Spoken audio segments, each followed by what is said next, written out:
မှာတော့ຫນွေဦးကိုရောက်လို့လုံယူပွဲလေးຫນွေပြော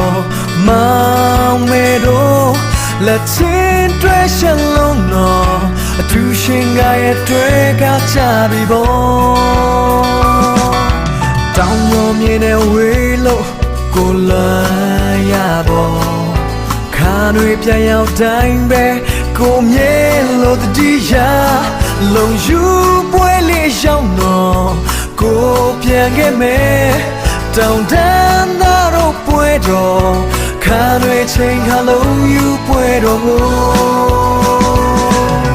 တောင်းပေါ်မြေရဲ့